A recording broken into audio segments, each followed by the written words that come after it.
Hello angel babies, welcome or welcome back. My name is Trisha and this is Trisha's Temple. Thanks for being here. I had a plan for this reading and the specific map of where things were going to go, but I'm throwing that out the window and we're just gonna see what's in the energy, where things want to go. I had like driver's ed car drive past me right before I started this video, and I feel like there's something in the energy around like learning something new, starting fresh, being in that beginner fool's energy. The card that just came out is Seeker of Visions. This beautiful harp. Let's read what it says in the book.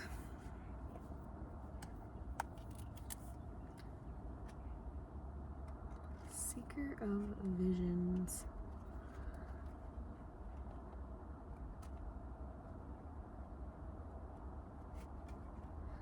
This book has things organized just kind of in its own way, which I love, but it also makes it a little difficult to find anything.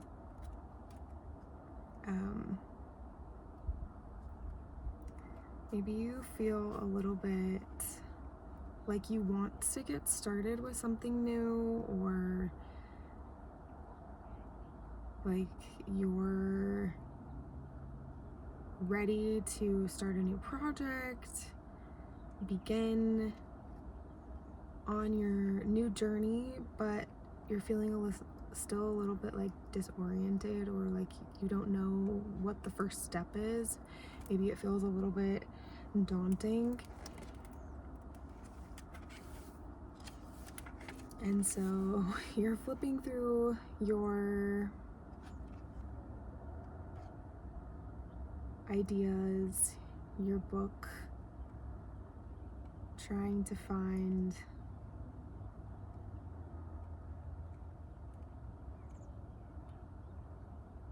Seeker of Visions.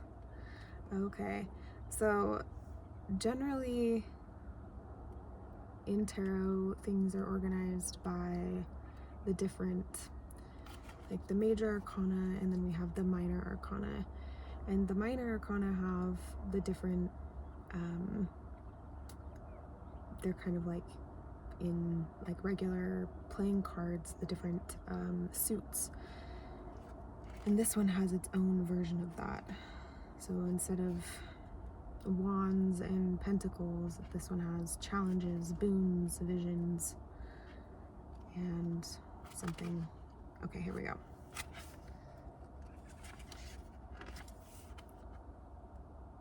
Maybe. Yeah.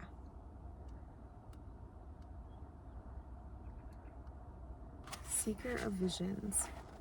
The Seeker of Visions returns every day to this forest lake, where once he caught sight of a woman more beautiful than his most beautiful dreams.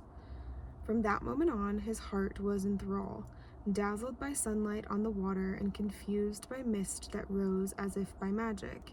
It seemed to him that she transformed herself into a fish and disappeared below the surface of the lake. He plays his harp and sings with the voice of an angel. That bird made a funny noise. Hoping to lure her back, hoping for one more glimpse of the glimmering girl who captured his imagination. If this card doesn't represent a particular person, it can mean unrequited love, a sense of spiritual purpose, or a desire for a more artistic life. Yeah. Character traits: idealistic, romantic, visionary, poetic, gallant, follows his heart, Prince Charming.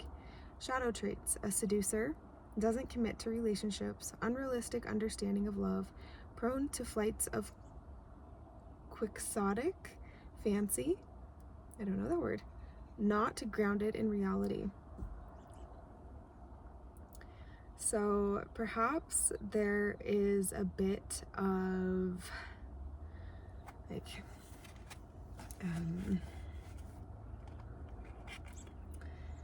this like excited energy bursting from within you, and you're having a hard time grounding it and getting it to move towards the actions that you're wanting to take, move toward the project that you want to bring into the world or share with people.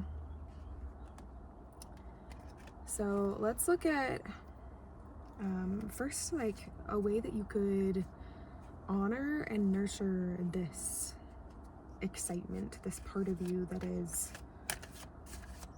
excited for life.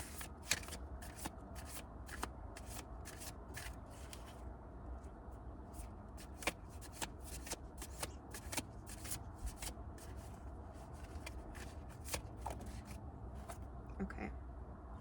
Starlight.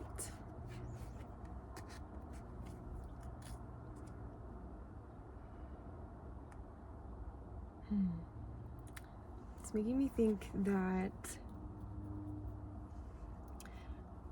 I don't know if you did this as a child. There's like somebody playing music over here in the background, almost like I'm imagining like a boombox on the shoulder. I'm guessing that that's not how they have it, but I don't know, maybe.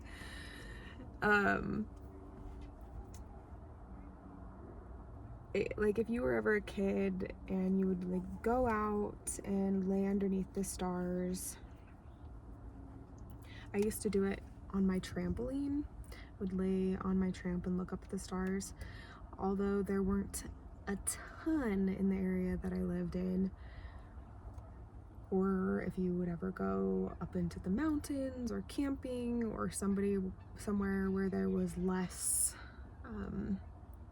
light pollution, I think that there was a sense of familiarity and like belonging to the stars, even from the time that you were a child. Maybe you resonate with being a starseed, and a way that you can honor this excited, passionate energy is you don't have to sever your connection to that divine, visionary, connected to the stars part of you. But I think that part of you is also bringing in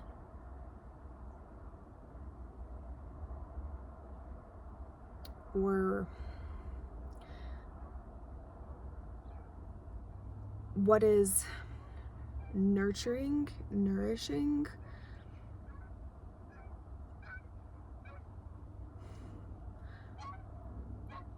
The word that I'm hearing is like harvesting and harnessing, fueling. There we go. That's the word. Fueling your passion, and that it isn't as at war or at odds with the part of you that is on earth.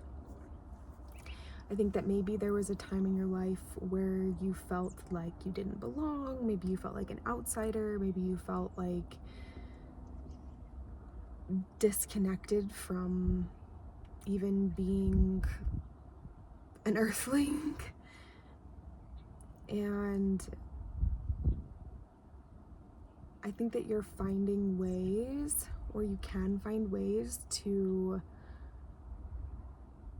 capture that divine light within you and bring it to earth. Be excited about being on earth. It's reminding me of the movie and the book The Host by Stephanie Meyer. And the whole idea is that Earth is being invaded by these like this other species, and they connect to the host, the human host, like through their spinal cord, through their nervous system. And this one particular, like the alien, the soul, she's called Wanderer, Wanda as they start calling her. And this wanderer feels like she's lived, or like knows that she's lived many lifetimes in many different places. And in the beginning, she feels so almost like disgusted, or she really doesn't like a lot of the things about Earth. But little by little, she starts to really fall in love with being on Earth, and even chooses to stay on Earth and connected to the family that she finds there. And I think that that's something that you are starting to do. You are finding people, places, things, little moments of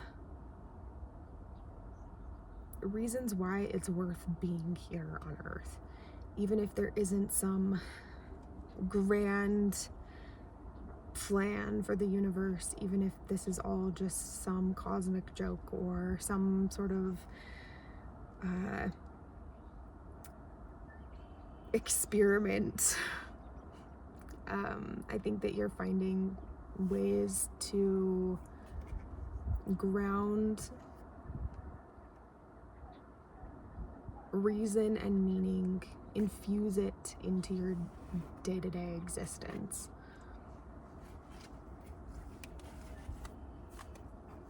What are some of the ways that you are doing that?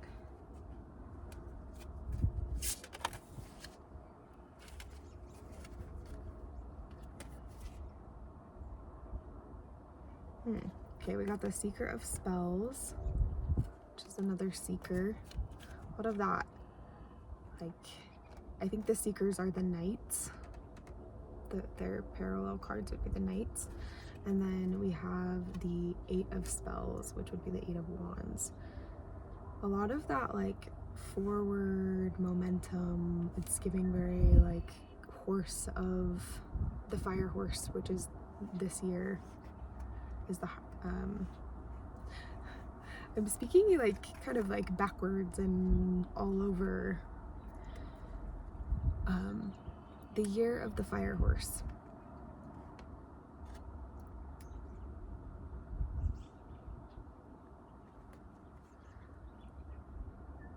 I think that you are rekindling your flame and very much tending to it.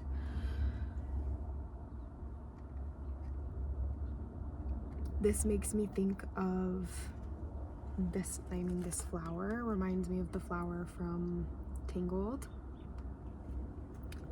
which they pluck, they pick and then give to the queen because she is so sick when she's about to give birth to Rapunzel. And I think that you might be in this, like, gestational period where you might still be trying to decide where or how or what form your creation is going to take. It's like almost going to come earthside, but it's still in that gestational womb about to crown phase. And it can be really uncomfortable. It can be really, there are some little boys running around here.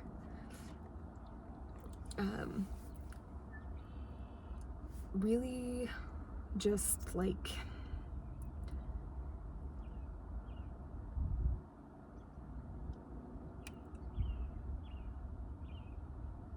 taking a lot of your energy towards determining, focusing on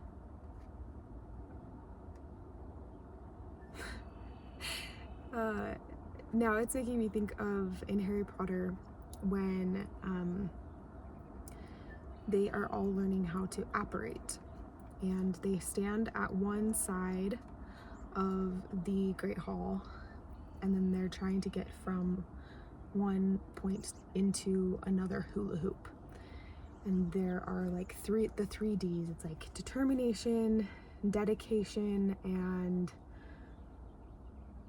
I can't remember what the other one is. And if they don't remember all three, then they're going to end up splinching themselves, which means to like leave part of their body behind, like their ear or an eyebrow even. And if they don't really bring every piece of themselves into the next space, it could be very, very painful. And I think that that's something that you are doing right now, is really like harnessing all of that energy, bringing it back into your center to remember what it is that you want, what it is that you are fighting for. I have so many different stories and just like images popping into my head. So I think that that is something that you might be experiencing as well, where you are having a lot of different possible timelines, possible outcomes coming to you. And it's about you deciding, which one do I want? Which one do I want to commit to? And it's not about like, oh, this, if I go this way, it's going to be bad. And if I go this way, it's going to be good and the best. It's just a matter of, which one do I want to fully commit to? Which one do I want to put my heart into? And you really won't know how it will turn out, what the full outcome will be, until you commit to it, until you go down that path. And sure, like maybe you will go down that road and it won't be exactly what you hoped it would be, but then you'll know, and you can divert yourself towards one of your other paths that you had planned, or maybe something else will open up for you because you learned something new or you gained a new skill. I guess those are kind of the same thing.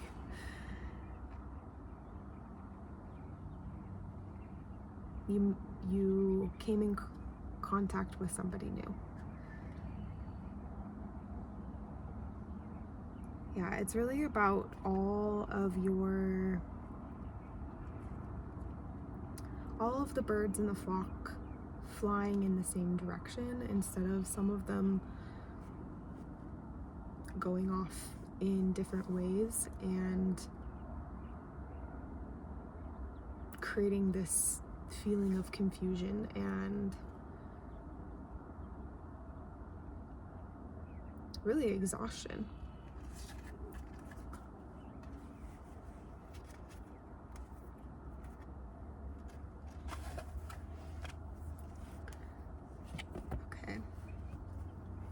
One more from this deck. What else does this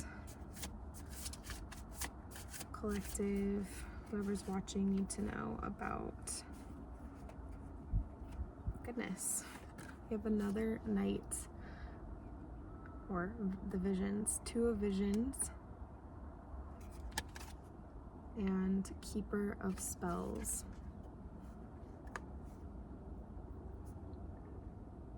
I guess no, that's not the knight, it's the 2. So this would be like the 2 of cups. And the keeper of spells.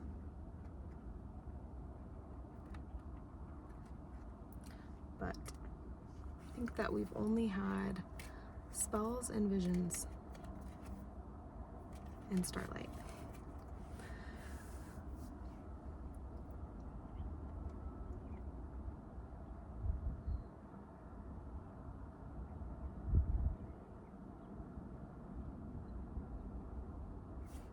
I think it's important for you to know that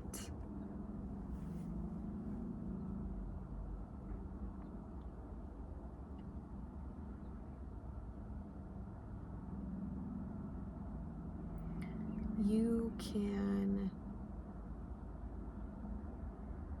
build confidence in connection through small interactions. Just as you are in this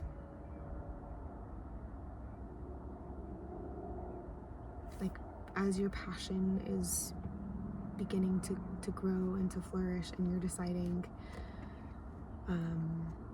where you want to direct your energy, I think the same goes with the connections that you have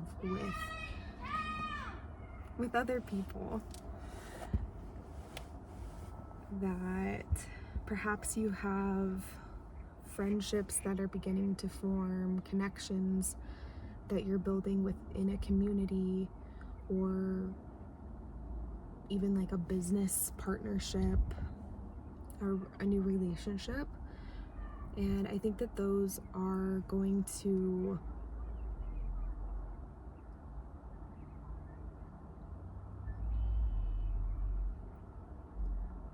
feel the most secure and stable and emotionally fulfilling to you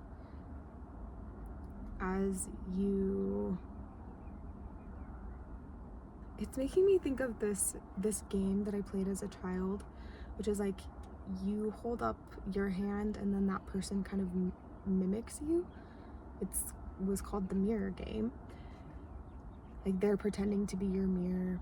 It's kind of like something that you would play in dance or just like an acting class.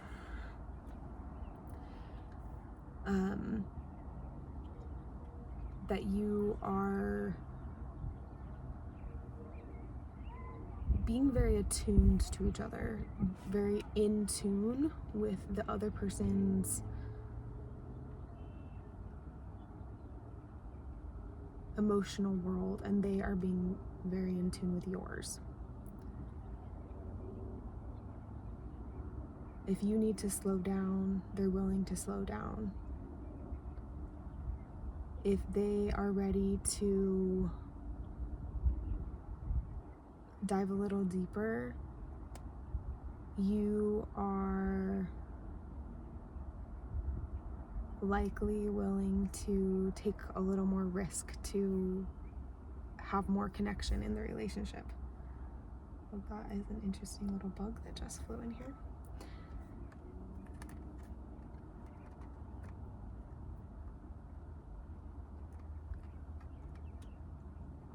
I think that there is something stirring within you. It's almost like this blossom, awakening, blooming, bursting from the ground type of energy. And as you begin to fuel it little by little, like feed it the kindling, and then you add a little, like a smaller stick, and then a little bit of a bigger log, and then eventually it becomes this like quite grand fire. You're going to realize, like, I've been capable of being the keeper of this passion and this great creativity and expansion, this love. I've been able to hold all of this. It was just a matter of me building that trust and these connections incrementally, rather than expecting myself to go from 0 to 100 overnight. And perhaps you had relationships in the past that went a lot like, really intense high highs. We feel like we're on top of the world. We're like, the example I'm thinking of is like, we're sleeping over at each other's house the like moment we meet, and like, no shade if that's something that you've done at all, been there. or like we're just like really, really diving in and expecting a lot out of this connection immediately, and then it feels super overwhelming to our nervous systems, so then we're crashing, and then we kind of like come out of that hibernation and that fear and overwhelm, and we go right back up to those high highs, and then we do it over again, and that's the cycle that we're experiencing, rather than, oh, like maybe we can get to know each other a little more slowly.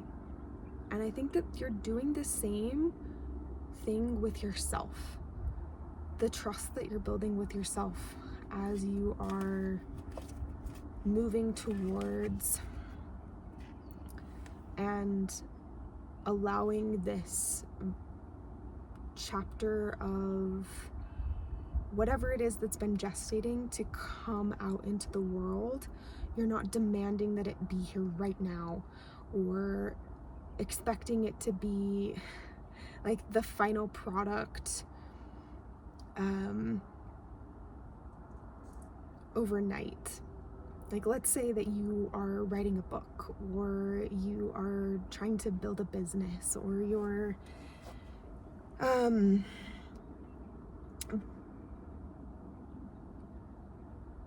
I don't know, you have some sort of art project that the very first thing that you have to do is, you know, write one sentence, write one paragraph, write one page, write one chapter. And just like those little tiny baby steps that you're making towards whatever it is that you want for your life are actually more sustainable for you than if you were to just like come out of the gate guns a-blazing, expecting yourself to write the whole book overnight.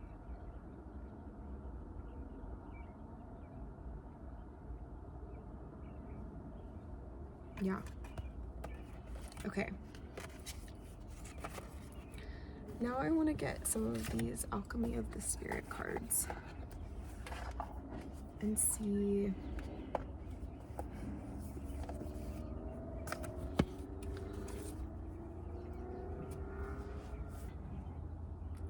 what is something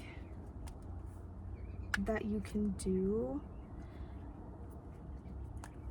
to not have to put pressure on this situation and allow it to naturally unfold.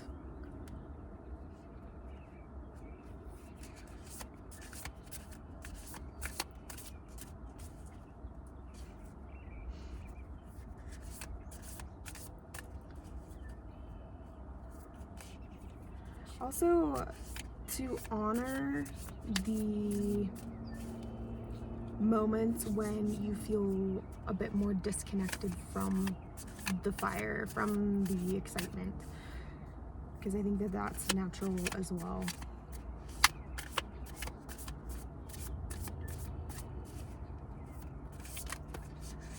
Okay. We have the squirrel.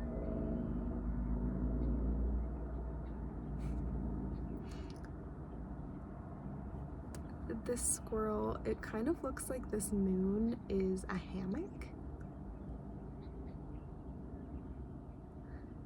I love the hat. It's giving jester, court jester. Overall, this squirrel makes me think of giving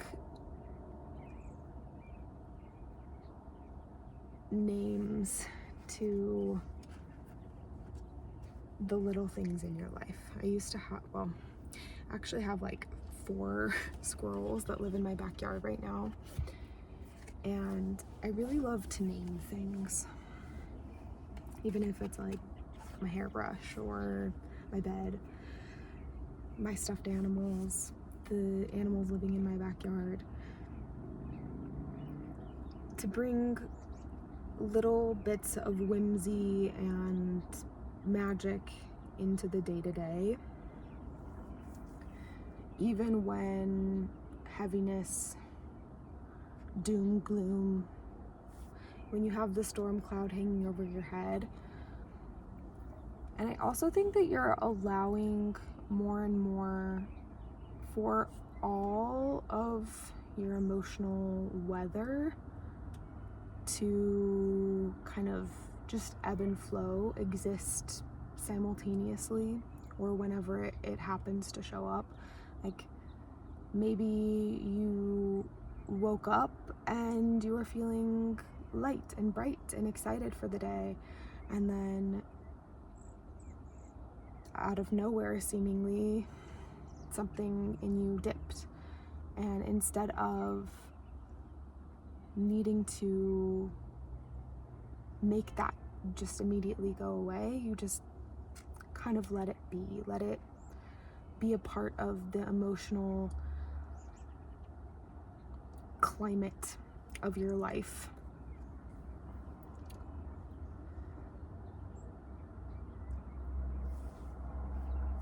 Also, perhaps creating a little bit of distance from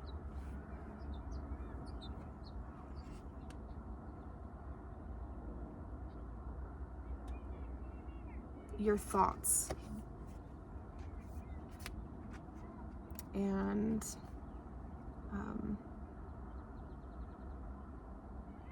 just kind of letting them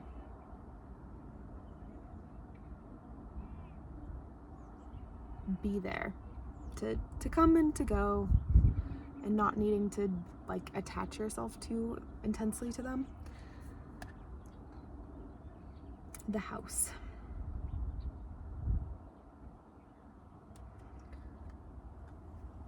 I think it's like some sort of poem, maybe, that talks about just like all the different parts of the house representing different parts of the psyche. I think that one thing that you can do to honor this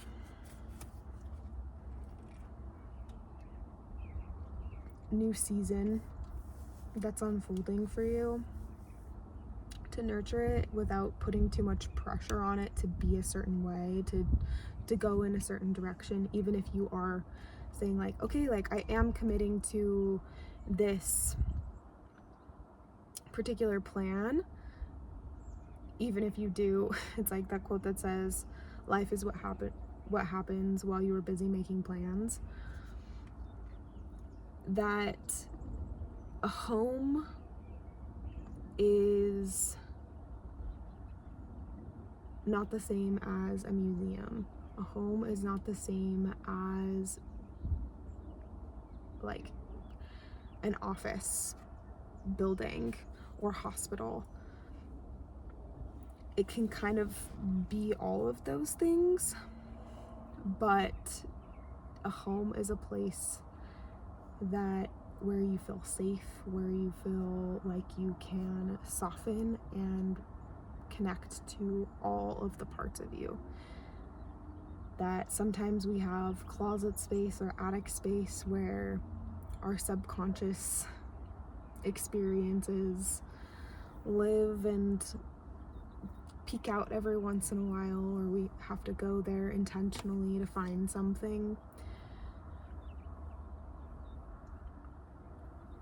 We may have certain parts of our house, our home, that we enjoy spending more time in than others.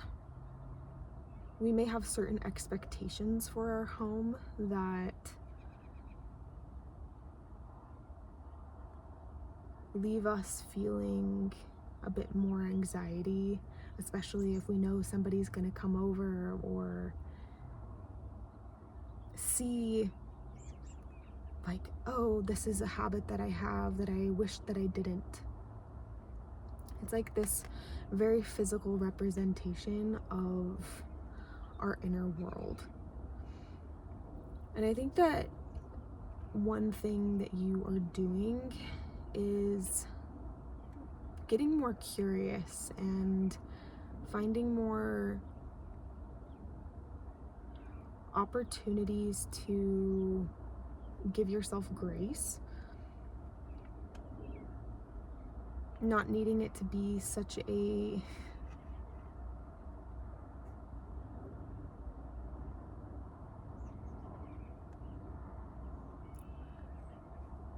like demanding, it always needs to be this way,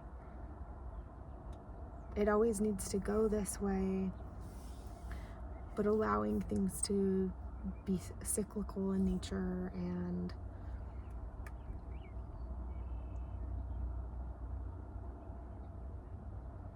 expand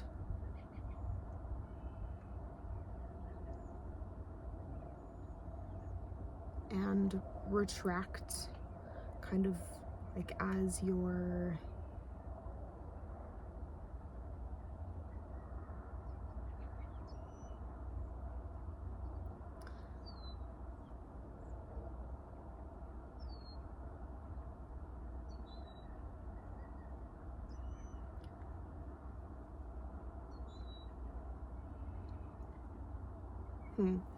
let's pull another card on that.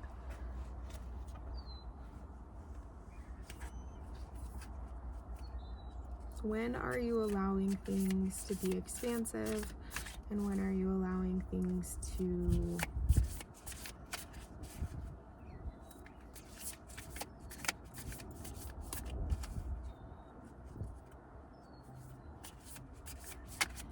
go inward, tune inward?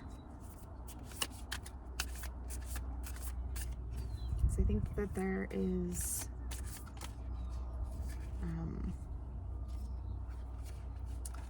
wisdom in both. Okay, we have the waterfall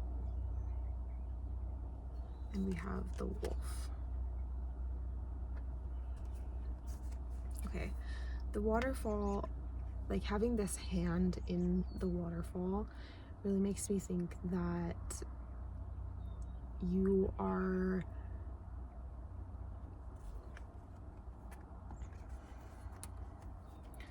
reaching in, reaching out to the emotional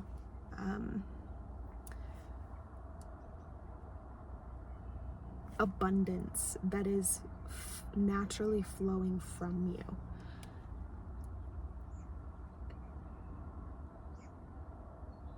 That perhaps there were times in your life when you felt disconnected from your inner world, but now you're seeing that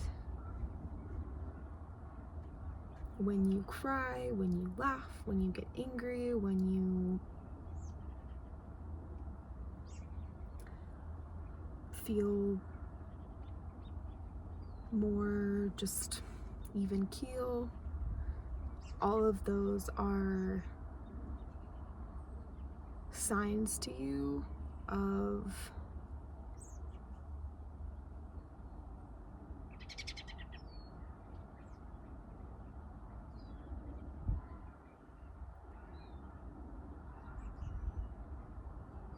how to better like nurture and nourish yourself from within, kind of like this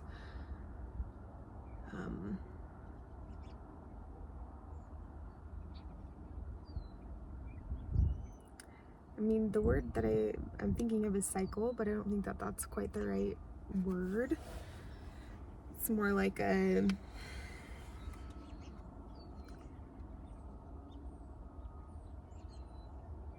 now I'm thinking of a water wheel. I don't know if you have seen one of those, where it's like you pour water into it and then that's like what keeps it turning.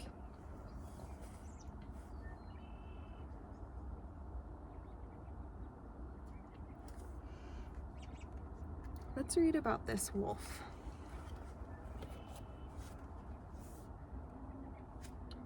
Number 15.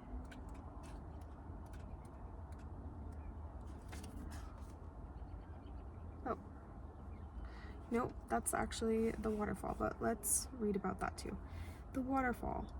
Purify the heart, and the mind will follow. This is the moment of clarity and transparency. To be free, you need to be honest, starting with yourself. It can be fairly easy to become your own predator and convince yourself of narratives that are not real. The voice of the spirit is subtle and can end up buried below self-doubt. This is why, in this moment, you need to be honest with yourself and understand the weight of your actions, for the good deeds as well as the wrongdoings. Take accountability for your mistakes, but don't dwell in self-disappointment for too long. Instead, turn this energy into action by changing your behavior. Learning to be fair with yourself is difficult, so don't act as a merciless judge, but instead as a loving friend who wishes you the best. Be kind. You are aligned with your true self and breaking from patterns that perhaps come from generations before you. You are healing not only for yourself, but for all those who came before you and will come after you. Things are aligned, a new age is rising, and you are a part of it. Feeling justice for your actions, holding yourself accountable, taking responsibility, maturing, being fair. I think that is a huge part of it, is the being fair part. That you're not just focusing on all of the wrong things that you do or the moments of doubt and fear and overwhelm and anger, but you're seeing your entire emotional story. Okay, and 32. The wolf, spirit of independence. You can rely on the person you have become. Where do we go now, your heart asks. Only you can know. Only you hold the compass of your life and know where your heart wants to be. It is time to make it happen. The spirit of the white wolf wants to remind you that you are free to choose whatever path you want to follow. If this is the life you want, choose it. If this is not the road you want, change it. You are not a victim of your life, you are the writer of your fate. When you hear the calling of your heart, firmly reply, I can rely on the person I have become. Make this promise to yourself. No matter what happens or who comes and goes from your life, you will not abandon your heart. Learning to rely on yourself will allow you to break unhealthy attachments and start forming relationships based on love rather than necessity. In balance, believing in yourself, building healthy attachments, following your heart, being independent.